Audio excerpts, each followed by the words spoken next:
ہمارے آج کا دور لاپرواہی کا دور ہے، کسی چیز کا خیال نہیں کرتے ہم، اسی طرح ہماری زبانیں بھی بے لگام ہو چکی ہیں. ہم بولتے ہوئے بھی خیال نہیں کرتے اگلے کا، اگلے کو میرے الفاظ سے تکلیف پہنچے گی، اس کا دل دکھے گا، ہم ان چیزوں کا خیال نہیں کرتے.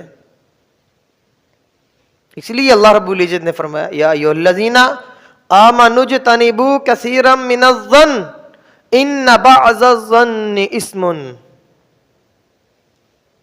کہ گمان کرنے سے بچو کہ بعض گمان گناہ ہے. جب انسان سوچتا ہے، خیال اس کو آتا ہے، تو پھر وہ خیال زبان پر الفاظ کی صورت میں وہ ادا کرتا ہے. فرمایا کہ بعض گمان وہ گناہ ہیں. اللہ رب العزت خام خواہ گمان سے بھی منع کر رہے ہیں، تو زبان کے الفاظ کتنے خطرناک ہوں گے. اس لیے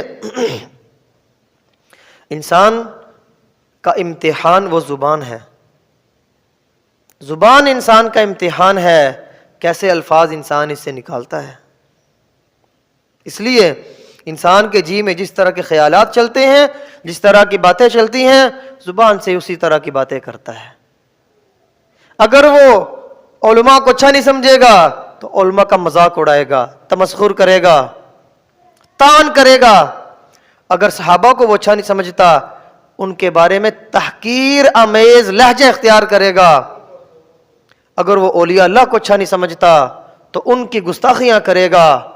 اگر وہ رسول اللہ صلی اللہ علیہ وسلم کو بھی اچھا نہیں سمجھتا تو آپ صلی اللہ علیہ وسلم کے بارے ایسے الفاظ اور ایسی زندگی کے پہلو سامنے لائے گا کہ جو لوگوں کے دلوں میں شک پیدا ہوگا. اس لیے اللہ رب العزت شروع سے ہی منع کر رہے ہیں کہ اس طرح کے خیال بھی تم نے دماغ کے اندر نہیں لانے. ان تبدوا ما فی انفسکم او تخفوہ، اگر تم ظاہر کرو جو کچھ تمہارے جی میں ہے یا اسے چھپاؤ، یحاسبکم بہ اللہ، اللہ تو تم سے اس کا بھی حساب لے گا. اس لیے ہمیں اس طرح کے گمان سے اللہ رب العزت منع فرما رہے.